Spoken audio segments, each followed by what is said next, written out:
How's it going, everyone? College Lefty, and in this video I have for you guys the brand new content that was just released into MLB The Show. It is the new Player of the Month pack for June. We do see here it is DJ LeMahieu as one of the featured items, but also there is more available to buy. There's 40,000 packs, I believe, maybe 35,000, but nonetheless there is more than what we have seen in previous months. And there are also 15,000 stubs. So just going to quickly go over some of these cards' attributes. Here's the DJ LeMahieu. Definitely a solid contact hitter. A little bit of power versus righties there. The other card, the next one is Lance Lynn. Solid pitcher as well. I mean, 5-pitch repertoire. Some decent per nines there. I wouldn't necessarily use that card. But another closing pitcher, Liam Hendricks. A really good closing pitcher with good per nines. Not really the best control. I'm just going to quickly go through all of these cards. And then we'll get into some gameplay as well. So you're done. Alvarez gets the card for the Astros. A lot of power. Solid lefty. Probably a good bench bat to go to. So here's the first gold, Scott Kingery. And I'm going to quickly go over some of these golds before we reveal the Lightning player for the set of June. And I think it's a pretty good card. We have Giovanni Gallegos. I don't really know how to say his name, but good relief pitcher. Slider as a primary pitch, which is cool. Eric Sogard, which is definitely a good hitter, good contact versus right, some power versus lefties. Not really the best fielder, but a second baseman nonetheless. So some pretty good content from this June Player of the Month pack. We will also have some Tops Now cards. I'm going to go over those again, but these are the ones that you can purchase through the pack store for 15K stubs. This is the Lightning player in Charlie Blackmon. I figured Charlie Blackmon would go ahead and get this Player of the Month card for June. He absolutely killed it. As you see there, 412 batting average with 10 home runs.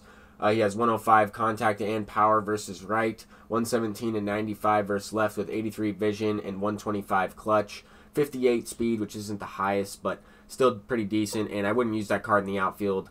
Let's go ahead and quickly go over some of these Tops Now cards. Ketel Marte is the best one. They did go ahead and reveal that. I retweeted it out on Twitter. So if you're not following me over there, definitely follow me on Twitter. You'll know when all this stuff is going live and can get a sneak peek. But there's another Shohei Ohtani. We see a Max Kepler. So a couple good diamond cards. Luke Voigt as well.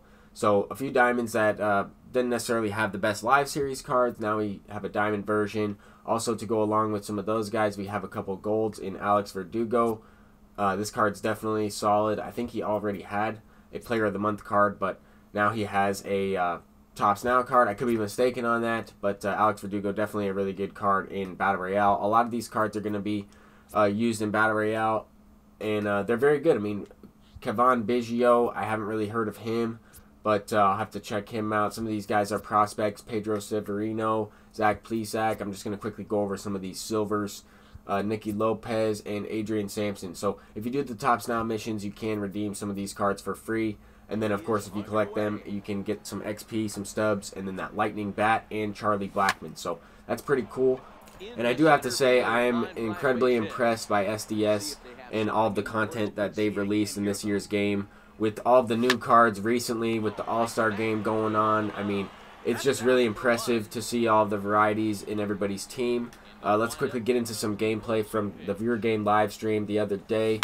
I am going up against Frank the Tank, who is a really good player. He's gone 12-0. He's a World Series guy. We've matched up a couple times. During viewer games, I use a random generator in Nightbot to select the person who wins. And I try and do these Viewer Game live streams as soon as I make World Series. If you guys noticed in my previous video, I did make World Series, and I uploaded the highlights from that. But once I do that, I try and get some viewer games in and get back to you guys, interact with the viewers of the stream and viewers of the channel. So if you aren't following me over on Twitch, the link will be posted and pinned in the comment section down below. Be sure to make an account. It's very easy. It's very similar to an account over here on YouTube. And make an account. Go ahead and follow me over there. And when we do viewer games, the rules will be posted. Everything is crystal clear. And try to give you guys the best chance to play me. I get asked quite a bit, almost daily, to play viewer games or to play people that ask me for friendly games and everything. I wish I could play against everybody. I want to give everybody a fair shot to go ahead and have a chance to match up against me. And this is the best way for me to do it with a random generator, so that way I don't have to pick and choose. It's the best way. It's the way to make it the most fair. And as you guys can see here, I mean, a sneak peek of Lefty Grove's debut. That was the last pitch from him, but that was who was on the mound in that situation. And this game was pretty good. I mean, Frank the Tank is a great opponent. I just wanted to quickly give you guys a quick background of how this happened and how you guys have a chance to play against me. So I think that's awesome, and I try and do this as often as possible, at least get 4 to 5 games of viewer games in per stream, and try to do that at least 4 or 5 times a month. So, and the thing is not everybody can play, so at times we have like about 10 people that enter, and it's a really good chance to win, and it just makes it a lot of fun. That's the best way for me to explain it. It just makes it a lot of fun. I always have really good games against you guys, and it's really good practice. I mean, in this one, we went extra innings. Normally, the games are 3 innings, but we will play 1 extra inning game if the game is tied, and then after 4 innings, if it's still tied, we'll just go ahead and call it a friendly quit, just to give everybody a chance to play. But Vlad Jr. was able to send that one out. This is the 90 overall version of Vlad, and I was curious to see how he plays on Hall of Fame difficulty. That's the thing about viewer games. We can kind of pick what difficulty we want to play on, some of the settings we want to use. If we want to mix it up and play on Legend or something like that, we can go ahead and do that, make it a little bit difficult, and try and get the challenge. So that's what I'm all about. I'm all about having fun, practicing this game, and working on scoring with a short amount of innings, because you never know if you're going to be down in the game. Late in the game, you're trying to make a comeback, as Frank the Tank is right here. This is great practice. I mean, great practice with a guy on second base trying to cash in the game-tying run. It's not all the time you can practice situations like this against a real-life person with no rating points on the line. This is a great time for me to go ahead and test out some different players. I'm using Joey Gallo in left field. I'm using that Vlad off the bench. I've also wanted to try out some of the other home run derby cards to see how they would be. This would be a great time to try out some of those Player of the Month cards or the Tops Now cards if you want to see how they would do on a certain difficulty, but you don't necessarily want to risk your rating points in ranked seasons. So I just think it's great that they allowed these viewer games in MLB The Show, or friendly games anyway. I just wish that they would take out the wind. I know that wind is still a factor in some of these games, even though they have a wind slider and all that stuff. Wind is still a factor in some of these friendlies, and I wish they would make it universal how ranked seasons is, but it's not a perfect world, so we just have to go with what we have. And this opponent was definitely a good player, Sammy Buckets from the Twitch live stream. It was the first time I had gone up against him, and that's the thing, is sometimes I play people that I've already played, and sometimes I match up against people that are brand new to the stream that have just recently followed me. So I think that's freaking awesome. I just wanted to let you guys know a little bit of information on that. I do get asked a lot of questions regarding how do I play you, and can we match up in a game, can we play a friendly, stuff like that. So I wanted to answer some of those questions, and I wanted to also include the live content that was just released into the game in this video. So hopefully you guys enjoy this, and I've helped you out in some way in this video. In terms of the content that they did release, I don't think I'm going to go ahead and pick up any of those players. I didn't really do the Tops Now Moments missions to get those vouchers to unlock some of those packs for free. And I also haven't purchased one of those Player of the Month packs this entire year. I just think with all the other cards in the game, there's so many options. I'm looking forward to the 5th inning program coming out. I'm also looking forward to some of the other Signature Series cards that might be released in other moments and stuff like that. I'm not really sure that some of those Player of the Month cards are going to make my team. I don't necessarily need that Charlie Blackmon, and I mean, I'm a big fan of Charlie Blackmon. He's a great player and everything, but he's not going to make my team on the bench or anything. I'd rather use a couple other guys that I recently picked up. That's just my opinion. I mean, those cards might work amazing for you, and you might hit well with Charlie Blackmon. He might be your best hitter on your team. You might even start him in the outfield. It's just everybody has personal preference in this game. Let's go ahead and get back into the gameplay. We have Joey Gallo led us off with a double in the top of the 4th inning in this one. And then later in the inning, Pablo Sanchez rips one into the gap.